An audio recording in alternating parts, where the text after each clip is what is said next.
Hi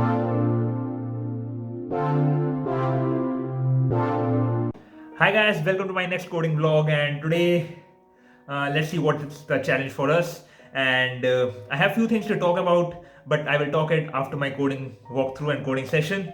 So yeah, without wasting much time, let's jump into the coding session.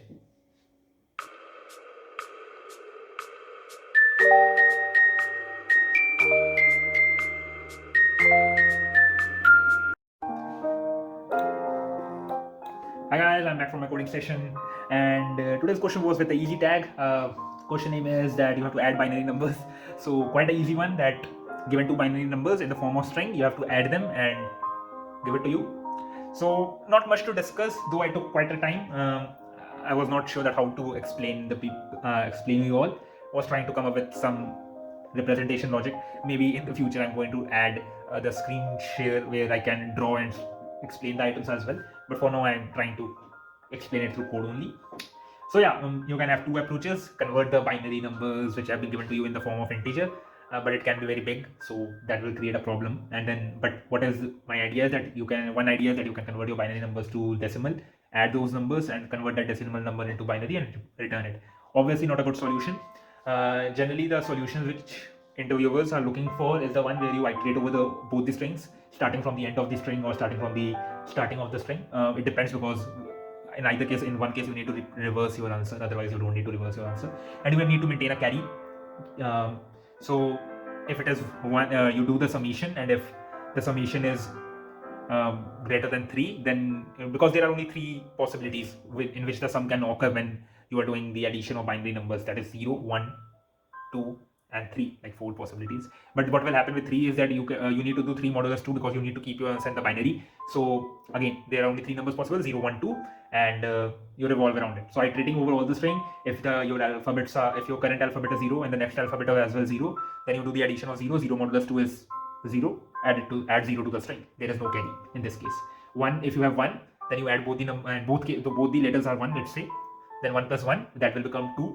So 2 modulus 2 will be 0, and your current addition will be 0, but your carry will become 2 by 2, that is 1.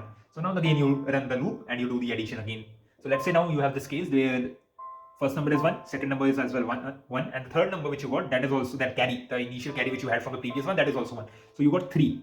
So what will happen in 3? 3 is represented as 1, 1 in the form of binary. So 3 modulus 2 will become again 1. So you will add the 1 to the answer.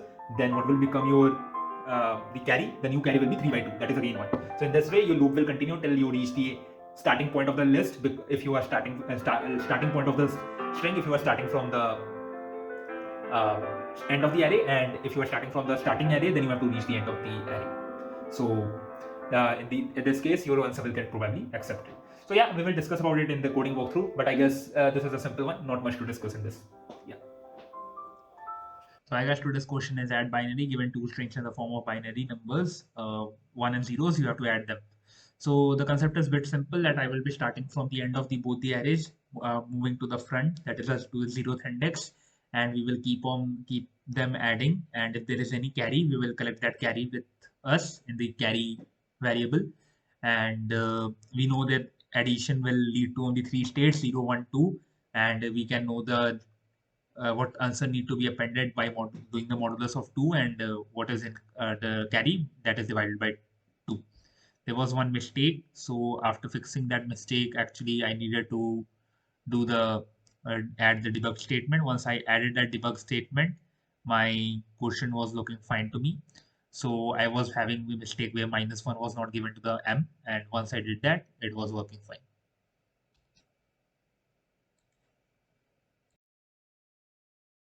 Hi guys, so I hope you like the coding walkthrough which I had today. It was a simple question. Yeah, in starting of the video, I said that I wanted to talk about a few things. I guess that now in the moving forward, apart from my LeetCode blogging sessions, I am trying to learn other stuff as well in the field of programming only.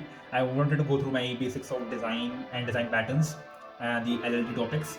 So I guess I will be making separate videos about it in the future. I will be talking about solid principles, factory behavior, and factory design pattern, then builder design pattern, pub-sub design pattern, other design patterns. Maybe I will also be learning in the same phase. So in the couple of starting videos, I will show that how I'm trying to prepare for it, and how I am trying to learn about these designs as well. So yeah, that's it for today. I hope you like this video. Do like and subscribe. That's it for today.